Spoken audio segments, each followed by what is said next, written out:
So in the UK today, there's often talk of an ongoing culture war, which refers to clashes over political views, national identity, social change, and people's values more generally.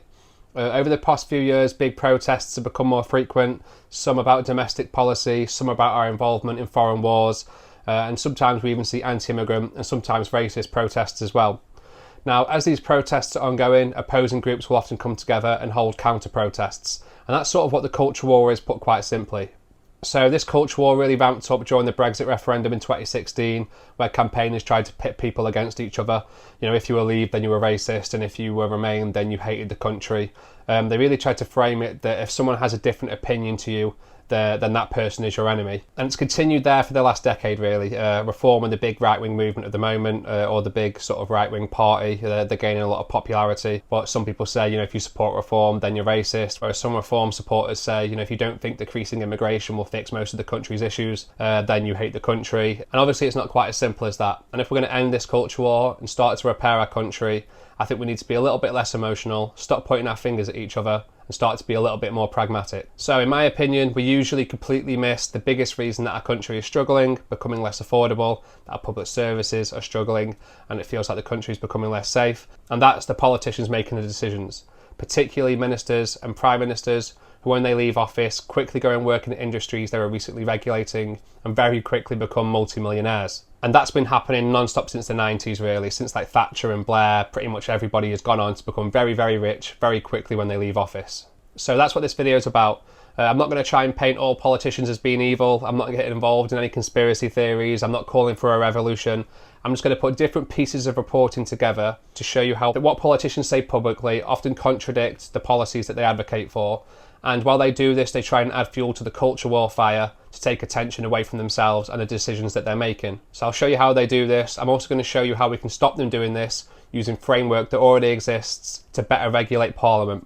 So basically, I think they need less power than they currently have. Right, let's get into it. So the first problem I want to talk about is the revolving door, which basically means politicians leaving public office and going to work in industries they were just regulating, and they're sometimes coming back to work in public office and making millions of pounds while doing so. Both ministers and prime ministers are guilty of this, and while it's possible for them to get away with it, they're clearly going to continue doing this. I'm going to give two examples, both former prime ministers, one Tory and one Labour, to keep everyone happy. David Cameron? What? Wait. I was not expecting that. First up is David Cameron. This is David Cameron and his friend and former colleague Lex Greensill. Lex Greensill was founder of finance company Greensill Capital. They basically helped companies settle their invoices on time. So if a company was struggling with the cash flow, Greensill Capital would settle those invoices, and then the business they'd settle the invoice for would pay them back at a later date. And obviously they paid them a little bit of interest. So that was basically what that business did. So David Cameron hired Lex Greensill to work for his government. I'm not really sure what his role was there. Initially he had a 3-month contract. It kept being extended and he ended up staying for 3 years. Later they were involved in a bit of a scandal together. I'm going to get to that, but first I'm just going to show you this article. Lex Greensill had no contract for number 10 job. Officials surprised and puzzled by the lack of paperwork for failed banker at centre of lobbying scandal. Lex Greensill had a desk and security pass to gain access to the Prime Minister's offices, senior civil servants told MPs. But officials disclosed on Monday that he was neither a civil servant nor a special advisor, and they could find no contracts for Greensill's 3 years in Whitehall. So yeah, he was there for 3 years, and apparently his role was unpaid as well. When you find out a little bit more about Lex Greensill, I think it's safe to assume that he wasn't doing it out of the goodness of his heart. So David Cameron stood down as Prime Minister in 2016 after Leave won the Brexit referendum. Obviously he was pushing for Remain. And then when he was no longer an MP, he actually went to work for Greensill Capital. But it didn't last long and they were involved in a lobbying scandal. This is about Lex Greensill. His firm Greensill Capital collapsed into administration last month, leaving thousands of jobs in the balance. Cameron and Greensill are under investigation for lobbying ministers for access to government schemes as recently as last year. Cameron had pushed the Bank of England and Treasury to risk up to £20 billion in taxpayer cash to help Greensill Capital during March and April 2020, as the lender started to face significant financial pressure at the start of the COVID pandemic. It became the subject of one of the UK's biggest lobbying scandals after it emerged that David Cameron, the former Prime Minister, who is now Foreign Secretary, had sent 62 text messages during the COVID pandemic in 2020 to lobby ministers and officials asking for then struggling Greensill to be allowed access to the government's coronavirus loan support scheme. So Cameron left office, then he went to work for Greensill, and he tried to use his contacts to unofficially lobby ministers for taxpayer money to help prop up Greensill. And it turns out that Lex Greensill was lying to insurers and lenders about the state of Greensill Capital as well. So that led to this.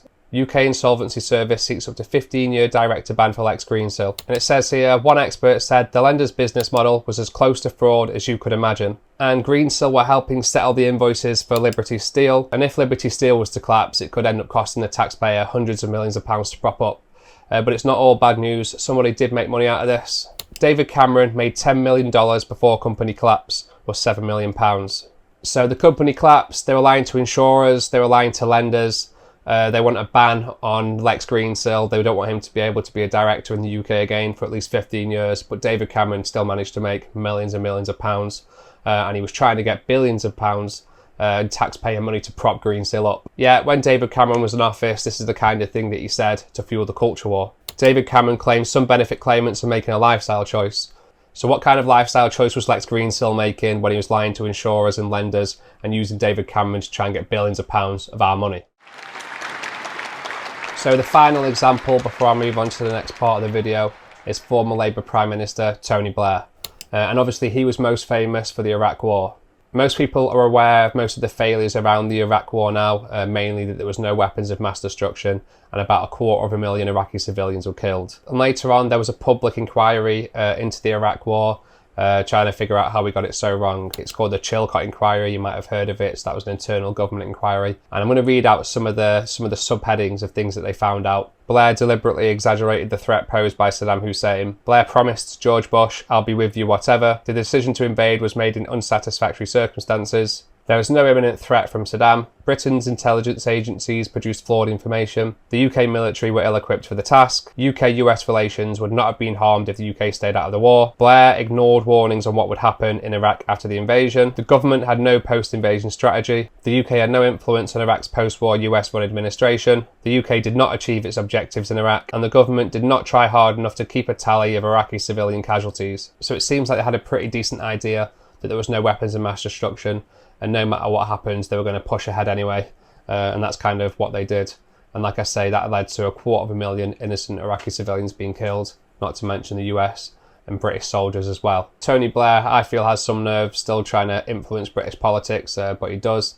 He started a business called Tony Blair Associates, and it's been accused of working with many nations with human rights concerns, and this is an example of that. Tony Blair advises Kazakh president on publicity after killing protesters. Former British PM criticised for suggesting strategy following Zanahozen incident in which police shot 15 civilians dead. Tony Blair's role advising countries with poor human rights records has come under scrutiny again after he gave Kazakhstan's president advice on how to avoid his image being tarnished by the killing of 15 civilian protesters by the police. So I suppose if somebody wanted to defend Blair, they could say that him working with these countries might help them become more democratic.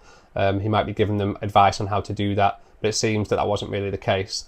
It was just about PR, so when they did things like murder their own civilians, he would just give them advice on how to spin that in the Western media.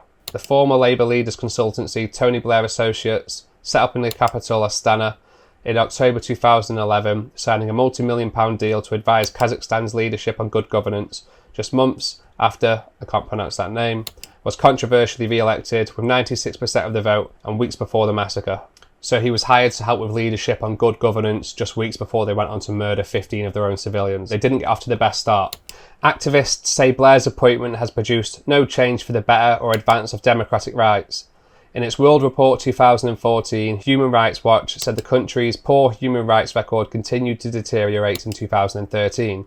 It said torture remained common and referred to restrictions on free speech, dissent and religious worship. So yeah, nothing really changed when Tony Blair went to work for Kazakhstan. He made millions and millions of pounds, but they continued to torture people. They went on to murder their own civilians. It seems all he did was help spin things in the media when they committed crimes. Yet around the same time he was working with Kazakhstan, he was saying things like this to the British media. The threat of this radical Islam is not abating. It is growing, it is spreading across the world. So yeah, again, adding fuel to the culture war fire, or maybe trying to excuse himself for working with different nations with human rights concerns. I guess he's trying to say, oh, I'm trying to stop the spread of radical Islam.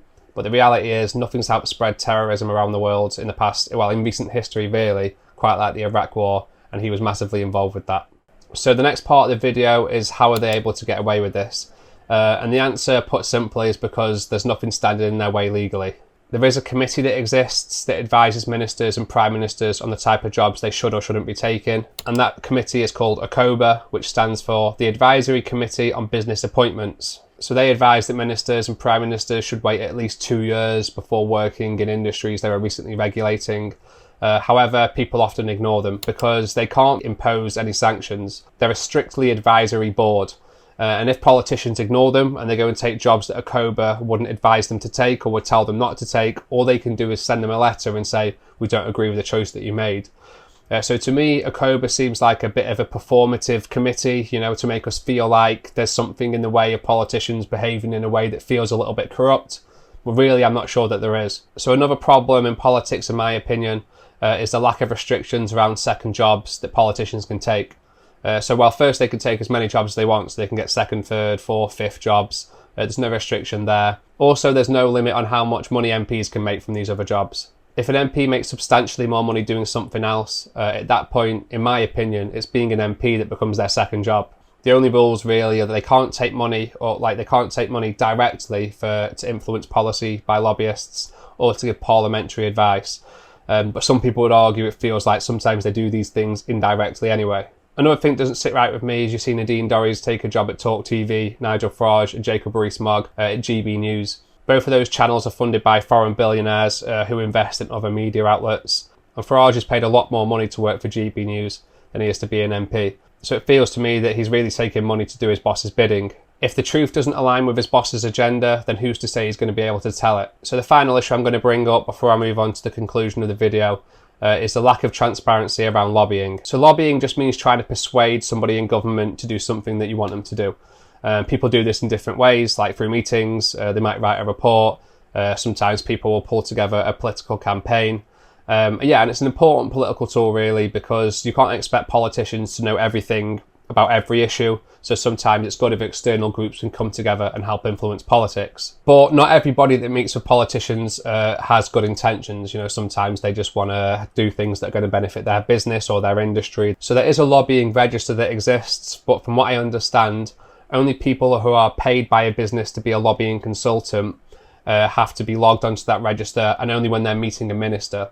So if for some reason people didn't want a meeting to be logged, rather than sending a lobbying consultant, you could send the CEO and they could talk to an MP rather than a minister.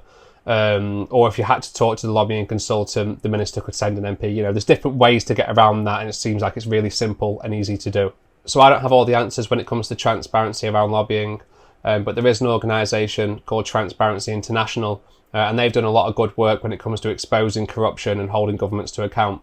And they have some suggestions on how we can make it more transparent. So Transparency International, on the homepage it says, "We fight for a world free from corruption." And they've written this article which is titled, "How do we solve a problem like lobbying?" So I'm just going to read you a little bit of each of these paragraphs. The first one is about regulation, and they say it should be wider. The scope of regulation needs to be expanded. To be effective, the breadth and reach needs to mirror the lobbying industry itself and cover consultants, in-house public affairs and publicly advocacy specialists. David Cameron did create a lobbying register, but it ended up covering just 1% of all lobbyists. So the second paragraph, there needs to be more transparency. Data at present are scattered across various locations, full of loopholes and subject to growing gaps and non-compliance. When asked, 90% of PR professionals supported the idea of greater openness. So I would just assume that 10% of people that don't want that don't have the best interests of the country at heart. And the third section says there needs to be stronger accountability and sanctions to deter and, if necessary, punish. So they think we need stronger sanctions in the UK, and I'd agree with that. I think that corruption should be made illegal, to be honest.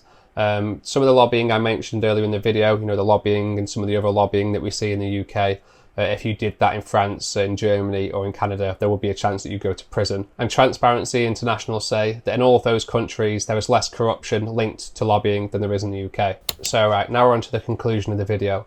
So the reason all the things that I mentioned are relevant to the culture war are because when politicians act in their own interests, they need to deflect attention away from themselves, particularly when their decisions are making our country noticeably worse and feel less safe. And the mainstream media is largely owned by a small group of billionaires, so it's in all of their interests that you blame poor people, you know, people on welfare or immigrants, or trans people, or people with different opinions to you for the issues that the country faces, rather than looking at the media and rather than looking at politicians. However, apparently in the UK we don't trust politicians, trust in British politics hits record low, and apparently we don't trust the media either. Trust in media, UK drops to last place in this survey of 28 nations. So if you don't trust politicians or you don't trust the media, when they're trying to give you these certain groups to be pissed off about, like, you should be skeptical about believing them. You know, that's whether it's immigrants, trans people, people with different political views, the people that I mentioned before. When they start doing that and adding fuel to the culture war fire, usually they're trying to deflect from something. At least that's my opinion. So the issues that people are most concerned about, and I'm concerned about as well in the UK right now, are the cost of living crisis, including the cost of housing, our public services, and immigration. So to conclude the video, I'm going to give you a quick overview on what really has the biggest impact on all of those issues. A quick clue, it's politicians and the decisions that they make. So first off, let's start with the cost of living crisis. So I'm sure everybody still remembers Liz Truss's mini budget that crashed the economy. She tried to give out like £45 billion in unfunded tax cuts, and that crashed the market. The mini budget that broke Britain and Liz Truss. From soaring mortgage costs to a sterling slump, the fiscal events set off a chain of chaos that led to the PM's downfall. So anybody that has a mortgage or has had to renew their mortgage, or anybody that pays rent, has probably noticed that it's skyrocketed. In some cases it's doubled, and that led to this. Mortgage repossession claims hit 5-year high in aftermath of Liz Truss's mini budget. So that's a really obvious example of something that had a really negative impact on all of us and all of our finances. And this is what Nigel Farage said about Liz Truss's mini budget. Today was the best Conservative budget since 1986. So the reason I mentioned Nigel Farage, his reform and himself have become quite popular recently. It seems that people would be up for him being the next Prime Minister, but I can almost guarantee that the country would continue to get even worse if he got in. I think we're way better off just really strongly regulating Parliament. And whilst we're on Farage, let's take a look at the cost of Brexit. Brexit is costing the UK £100 billion a year in lost output. Business investment is weaker, labour shortages are more acute. So if that £100 billion estimate is correct, that's over half the NHS budget or over half the welfare budget. And the government are going to try and claw that money back, and we'll feel that indirectly through cuts to our public services. But according to this article, we've also been feeling it directly. Brexit's stark impact on UK food prices confirmed by Bank of England official. So basically the Bank of England said that the cost of food in the UK has increased by around 6% on average because of Brexit. I know Brexit's one that people get quite tribal over, or have got tribal over in the past. Like, I can't act like I knew what was going to happen when we left the EU, because I didn't. I think that most people didn't know really. I understand why people voted for leave, because people were promised lots of things that then didn't materialise. And that's another reason why I think we should better regulate Parliament, because I think when you tell lies that have such a huge impact, then potentially you should be punished by the legal system. So the next issue is housing. And the biggest issue there, people seem to think, is immigration. But in reality, consecutive governments have missed their targets when it comes to building homes in the UK, and it's been that way for a long time. The house building crisis, the UK's 4 million missing homes. There's a backlog of millions of missing homes in the UK. Compared to the average European country, Britain today has a backlog of 4.3 million homes that are missing from the national housing market, as they were never built. So it's not that we had enough homes in the country, but then people came from abroad and took those homes. It's that those houses were never built. And there's a couple of reasons for that.